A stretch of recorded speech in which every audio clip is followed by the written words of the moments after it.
Hello and welcome to another episode of Soap Goes to the Oscars. This is episode 31, and I'm recording it on May 30th, 2024. I watched the movie yesterday, May 29th. And this one was Lady for a Day from 1933. And this one I watched on Plex, which is a free app. I think I rented one for the last round on there as well. So they have both, but this one was free. So we always like that. And a little bit of the story here from Wikipedia. So Lady for a Day is a 1933 American pre-code comedy drama directed by Frank Capra, who also did, It's a Wonderful Life and several other big movies. Screenplay by Robert Riskin is based on the 1929 short story Madame Le Gimp by Damon Runyon. It was the first film for which Capra received an Academy Award nomination for Best Director, and the first Columbia Pictures release to be nominated for Best Picture.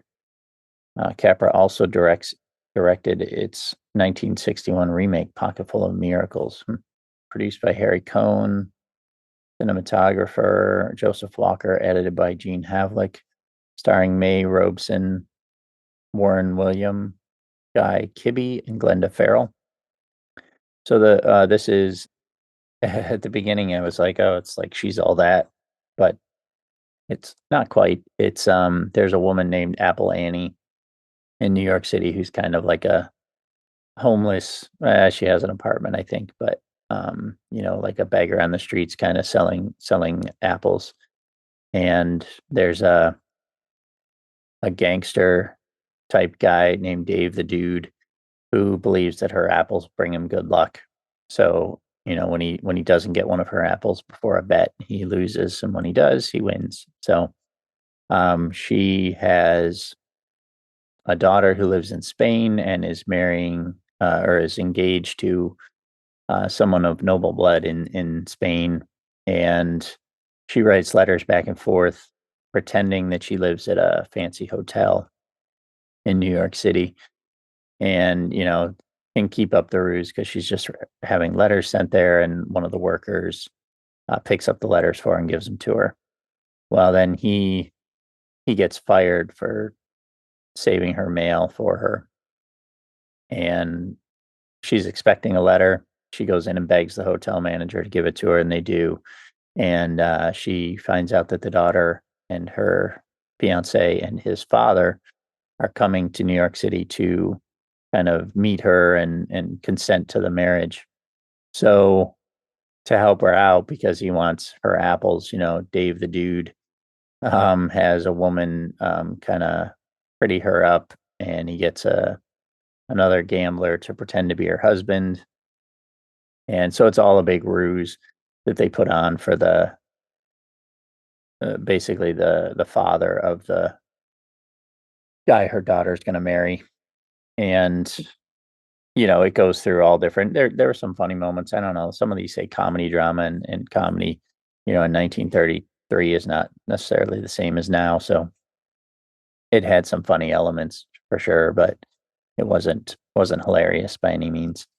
And it goes through different phases. They're going to find out, they don't find out, and then she admits everything, and everything turns out fine in the end. Spoilers.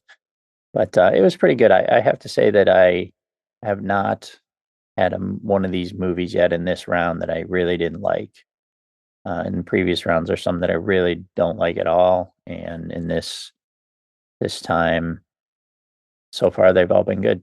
Trying to think of where I would put it. I don't think I would put this at the top of the list here.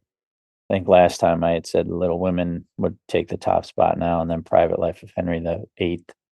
And she done him wrong, I think, and then maybe this one, Lady for a Day, and then State Fair. So not too bad. And again, I think some of these movies maybe made it in because they extended the number of movies that could be eligible. This time there was 10. So, some of these movies might have made it in because of that. But overall, this one was pretty good. Just to finish out here, this was nominated for Best Picture. May Robeson was nominated Best Actress. Robert Riskin lost the Academy Award for Best Adapted Screenplay to Little Women. And Will Rogers presented the Academy Award for Best Director. When he opened the envelope, he simply announced, "Come up and get it, Frank." Capra, certain he was the winner, ran to the podium to collect his Oscar, only to discover Rogers had meant Frank Lloyd, who won for Cavalcade instead. Possibly to downplay Capra's gaffe, Rogers then called third nominee George Cukor to join the two Franks on stage. Oops, like a Moonlight type of gaffe there.